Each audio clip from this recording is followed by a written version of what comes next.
Buenas a todos y bienvenidos a otro episodio de Papeles de un lector. En este caso vamos a estar viendo una de mis novelas favoritas, La Revolución es un sueño eterno de Andrés Rivera, que es una novela de tipo histórico, si le queremos decir así, que fue escrita inicialmente en 1986 y publicada por primera vez en Argentina en 1987. En 1992 gana el Premio Nacional de Literatura Andrés Rivera por esta novela, concretamente, y al año siguiente Alfaguara vuelve a editarlo en una edición mucho más bonita que la que tenía originalmente. Y desde entonces la novela se reeditó muchísima cantidad de veces. Básicamente esta es la sexta novela del escritor argentino Marcos Rivac Schatz, que es conocido con el seudónimo de Andrés Rivera, que de hecho se llama Andrés Rivera por un... Andrés se llama por un... O sea, se puso de seudónimo Andrés por un amigo de la fábrica. Él era obrero textil, fue durante muchos años obrero textil. Y Rivera por un escritor colombiano de apellido Rivera. Me van a escuchar toser a lo largo de toda la transmisión. Les pido disculpas, pero no puedo evitar toser. Tengo la garganta destrozada. En fin, Rivera era hijo de inmigrantes, de padre polaco y de madre ucraniana. Fue, como ya dije, obrero textil muchísimos años y militó a partir de los años 50 en el Partido Comunista. Pero fue expulsado del Partido Comunista precisamente por haber sido nacionalista. O por lo menos ese es el cargo con el que se lo expulsa. Eh, Ahora bien, esta novela es una novela de corte histórico, construida como un monólogo interior, pero también es una reconstrucción, pretendida obviamente, de lo que son los diarios de Juan José Castelli. Juan José Castelli fue, para nuestra historia, para la historia argentina, un abogado militar y político de la primera línea de la Revolución de Mayo. ¿Sí? Fue apodado el orador de la Revolución, porque precisamente era el gran orador que tenía el grupo. Los cuadernos de Castelli son redactados precisamente en el momento en que le van a hacer un juicio político a Castelli. Juan José Castelli es uno de los dos comandantes que tiene la primera expedición al norte, la primera expedición al Alto Perú. Abro paréntesis, Alto Perú es lo que hoy es Bolivia. Cierro paréntesis. Esa primera expedición consigue algunas victorias originales y llega a establecerse en Potosí por unos meses y a tener un control bastante amplio de toda la región. Y finalmente es derrotada por los españoles y obligada a retroceder hasta lo que hoy es Salta, en donde el ejército se va a reorganizar. Al mismo momento que ese ejército se reorganiza, se nombra otro comandante, que es Manuel Belgrano, y el comandante depuesto, que es Balcarce, y el segundo al mando, que es Juan José Castelli, son relevados del mando y a Castelli se lo llama a Buenos Aires para hacerle un juicio político. El juicio político tiene una primera etapa entre el 14 de febrero de 1812 y el 18 de marzo de 1812 y no se termina, básicamente porque en diciembre de ese mismo año Castelli muere y no hubo una segunda audiencia o una segunda instancia en el juicio. No pudo avanzar por, bueno, un montón de cuestiones políticas que había en ese momento. Este juicio se da en el marco de, para que ustedes entiendan, digamos, para aquellos que no conozcan sobre historia argentina, se da en el marco de la derrota de la primera expedición militar que organiza la Revolución de Mayo. 1810 hay una revolución en Buenos Aires que depone al virrey español, Cisneros, y en su lugar gobierna una junta construida por criollos de Buenos Aires. Hay un ala de ese grupo más radical y un ala mucho más conservadora. El ala conservadora, que es la que va a terminar triunfando inicialmente, es la que proponía no romper relaciones con el rey de España, sino seguir declarándose súbditos del rey de España, pero no obedecer más al virrey. O sea, ellos lo que proponían era desconocer la autoridad del virrey. Mientras que había dentro de esa primera junta un grupo más radical que, imbuido por las ideas de la Revolución Francesa, lo que va a plantear es hagamos otra nación. Entre ellos estaba Juan José Castelli, que fue fundamental. A Castelli se lo comisiona, después de la primera junta, después de la Revolución de Mayo, la primera junta lo comisiona como el comandante político de la expedición al Alto Perú. Ustedes se preguntarán por qué a Bolivia se le llamaba Alto Perú, quizás. Bueno, es una cuestión geográfica. En ese momento el Perú es el que hoy más o menos todos conocemos y lo que es el Alto Perú se le llamaba así porque se consideraba una extensión de terreno muy similar a la del Perú, pero con una altura mucho mayor, básicamente. ¿Por qué la expedición se plantea al Alto Perú y no se plantea a Chile o no se plantea directamente a Perú o no se plantea a otro lugar? Porque en el Alto Perú, entre 1807 y 1809, ya eh, había habido dos revoluciones anteriores que habían sido truncadas, aplastadas a sangre y fuego por los españoles, y anteriormente hubo también una rebelión indígena, que fue la rebelión indígena de Tupac Amaru, que también fue, como sabemos, brutalmente aplastada por el Imperio Español. De hecho, lo que hicieron tranquilamente puede clasificarse como genocidio. Y se creía que esa zona, y de hecho no se creía solamente por creerse, sino que había motivos como para creerlo, que esa zona era una zona revolucionaria por sí misma. Ahora bien, el juicio político que se le hace a Castelli es interesante porque es un juicio sobre su actividad al mando del ejército del norte.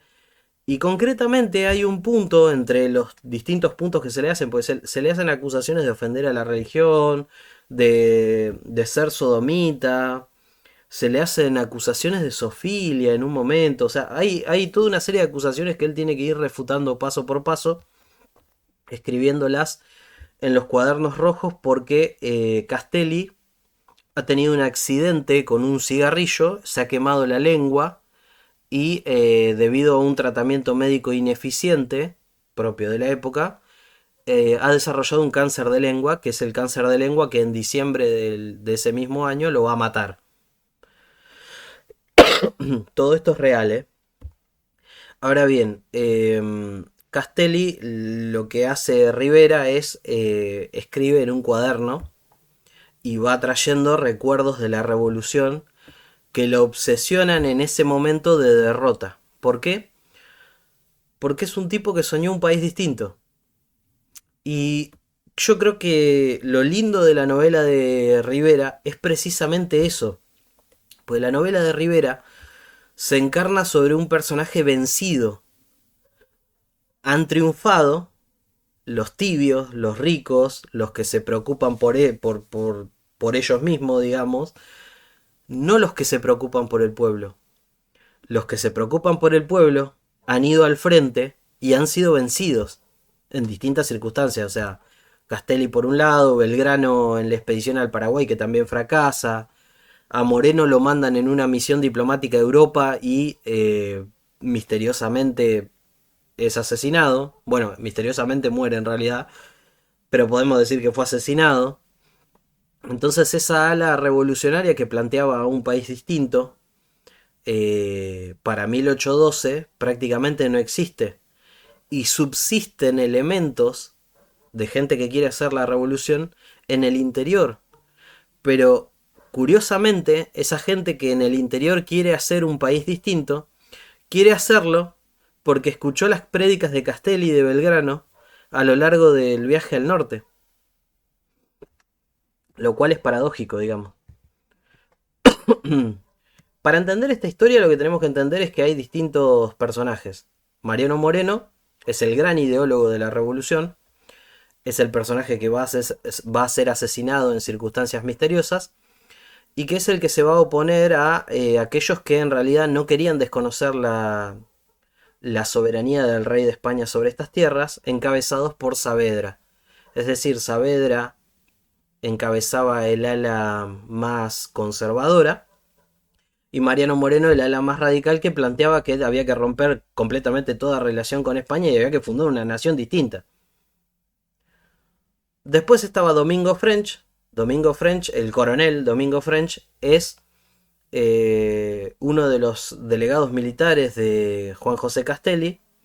Y en el viaje al norte va a ser célebre porque en lo que hoy es Córdoba van a tomar prisioneros a un grupo de personajes que querían restablecer el dominio español en la colonia, entre ellos el antiguo virrey Santiago de Liniers, de origen francés, y French va a ser el que, después de que lo fusilen, le dé el tiro de gracia. French era un militante de la primera hora de la revolución, un tipo muy corajudo y no se andaba con vueltas. Había que matar, había que matar. Listo, estamos en esto o no estamos. Pero el tipo no tenía término medio. Y eso lo hace un personaje muy interesante. Después está Antonio González Balcarce, que casi no aparece mencionado en la novela. De hecho, que prácticamente es muy pequeña las líneas que aparecen ahí con el nombre de Balcarce, solo con el apellido, pero lo referencio para que sepan quién es. Antonio González Balcarce es el primer comandante militar.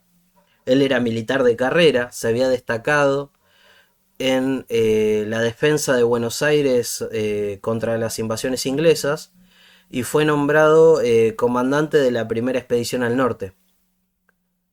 Balcarce era el comandante militar o la pata militar de la revolución y Castelli era la pata política de la revolución en la expedición al norte. A su vez Castelli tenía como delegado a Nicolás Rodríguez Peña, que Nicolás Rodríguez Peña va a ser su secretario personal y va a ser uno de los que recoja la memoria de Castelli, porque de hecho muchos de los datos que nos llegan sobre Castelli y sobre su comportamiento en la expedición al norte, sobre todo de su buen comportamiento en la expedición al norte, porque nosotros la versión oficial de la historia no la tenemos, y hoy lo consideramos, creo que si hoy lo consideramos un prócer es porque Nicolás Rodríguez Peña habló con Vicente Fidel López, que fue un historiador argentino, y le contó cómo había sido verdaderamente Castelli, pues si no hubiese imperado en nuestra historia la versión oficial de que Castelli era uno de los malos, básicamente. Y después está Manuel Belgrano, que Manuel Belgrano es primo de Juan José Castelli y es... perdón, no me acuerdo si era el primo de Castelli o el primo de Moreno, ahora estoy dudando. Bueno, no importa.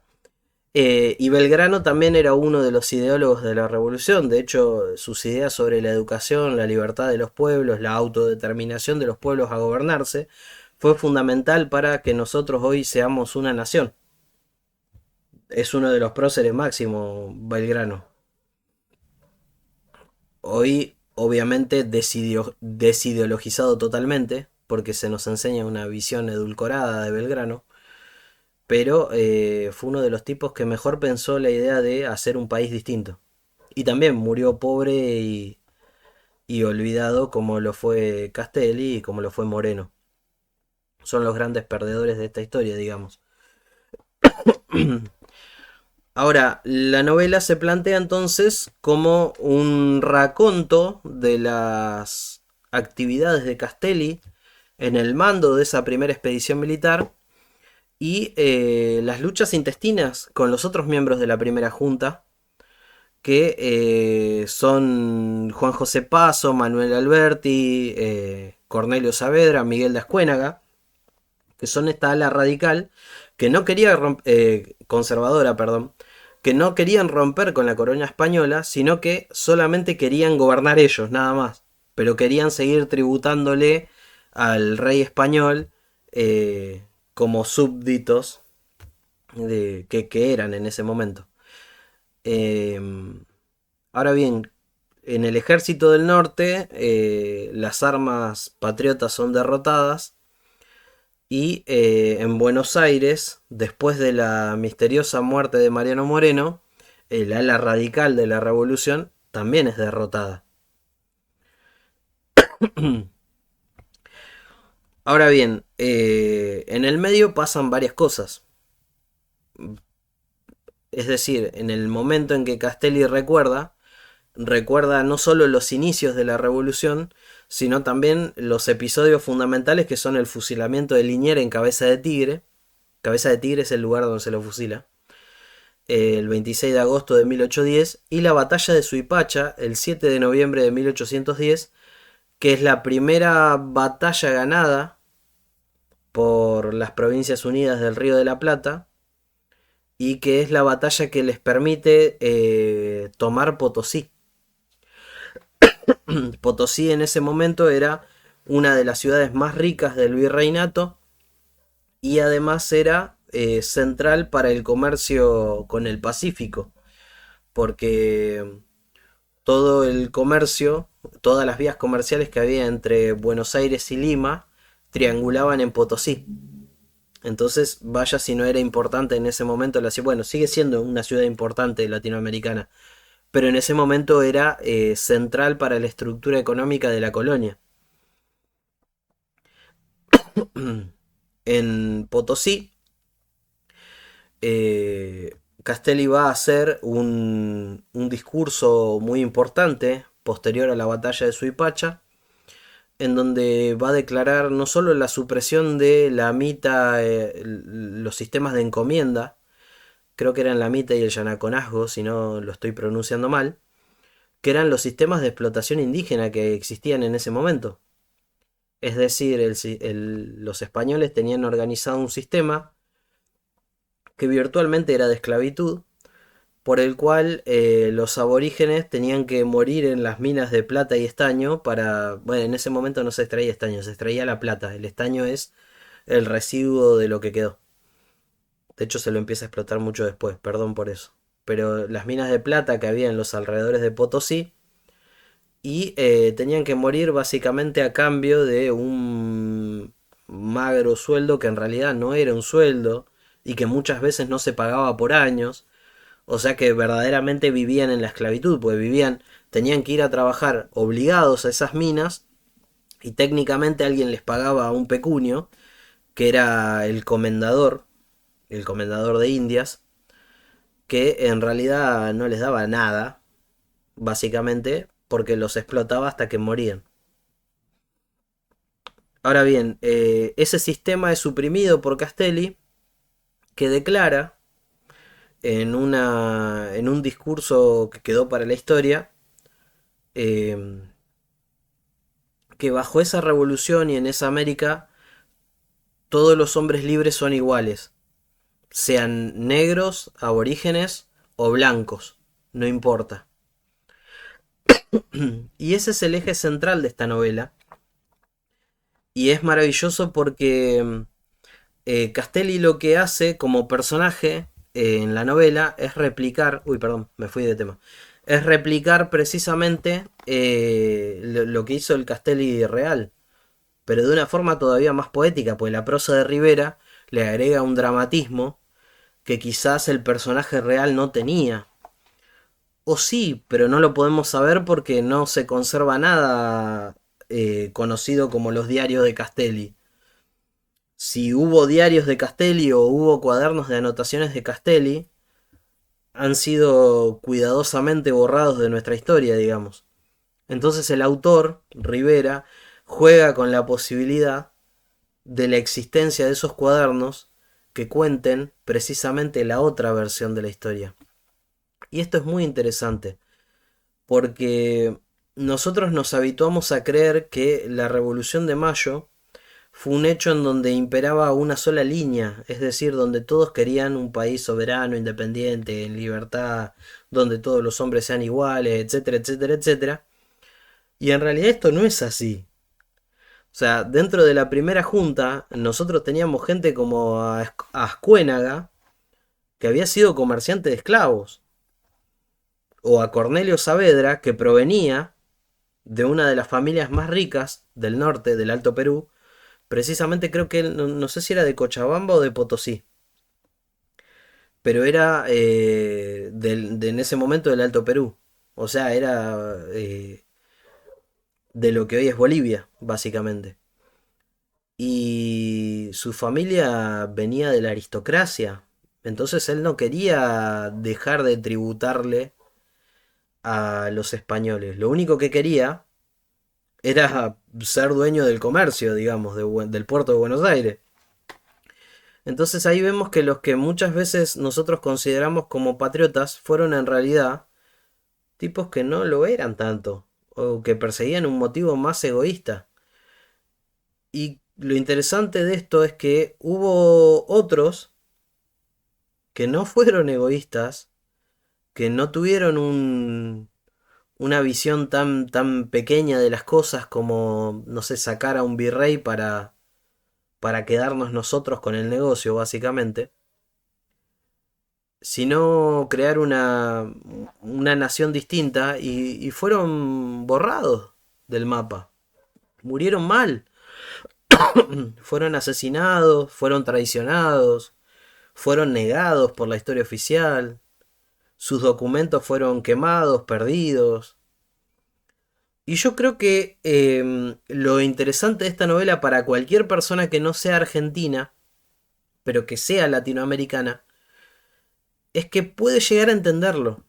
Porque cuando uno estudia la historia de nuestra América, se encuentra con que esto se ha repetido en los distintos países latinoamericanos. Uno se encuentra con grandes hombres que han muerto en la miseria y en el olvido, y se encuentra con tipos que hoy tienen estatuas y son venerados y enseñados en las escuelas, y en realidad, no voy a decir un insulto, pero no eran precisamente el material para una estatua. Así que es una novela que creo yo puede leerla cualquier persona de Latinoamérica y comulgar perfectamente con los sentimientos de Castelli, incluso si no conoce toda la vida de Castelli, o incluso si no conoce la historia profunda de la Revolución de Mayo.